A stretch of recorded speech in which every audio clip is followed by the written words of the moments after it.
And just because there's so much shutdown talk, something different.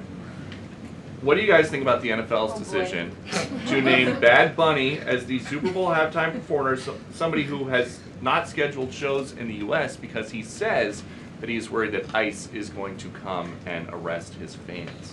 Well, look, I know there are many in this room who are very anxious to hear the president's response to Bad Bunny being the halftime show, so I won't get ahead of him.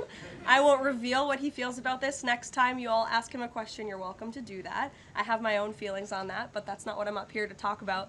As far as ICE being at the Super Bowl, as far as I'm aware, there's no tangible plan for that in store right now. However, of course, this administration is always going to arrest and deport illegal immigrants when we find them. If they are criminals, we're going to do the right thing by our country. Kate. Did the president and Russ Vought decide yesterday in their meeting which cuts they wanted to make to agencies and which ones would be permanent? Again, I've kind of answered this question a few different times now. It's been asked in a few different ways.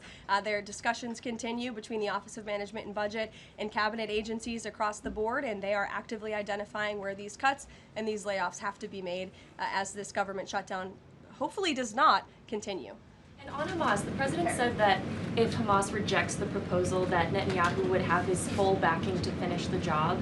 A UN report found that Israel was committing genocide in Gaza. Does the president have concerns about the civilians being killed, the worsening humanitarian crisis, and are there limits to what the White House would support when it comes to Israel's actions in Gaza? Look, the president has deep concerns about all of the atrocities that have taken place in the Middle East over the past few years.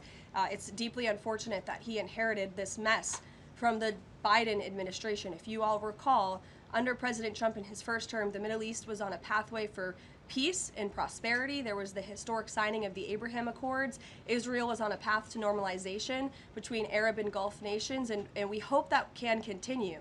But right now, the president has made it very clear to Hamas that this is an acceptable and detailed proposal that they must accept, or the consequences are going to be very grave for them. And he has given them a deadline of Sunday evening at 6 p.m. When I was out here on Wednesday, I told all of you, I'll leave it to the president to make that red line, and he now has. I think the entire world should hear the president of the United States loud and clear.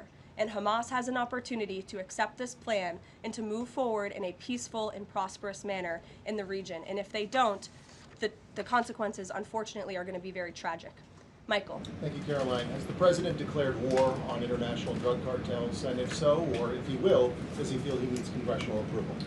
As the White House has said many times, the president has directed these actions, these strikes against Venezuelan drug cartels and these boats, consistent with his responsibility to protect the United States interests abroad and in furtherance of the U.S. national security and foreign policy interests. This is pursuant to his constitutional authority as commander-in-chief and the chief executive to conduct foreign relations. In each of these cases, Michael, the vessels have been assessed by the U.S. intelligence community to be affiliated with designated terrorist organizations engaged at the time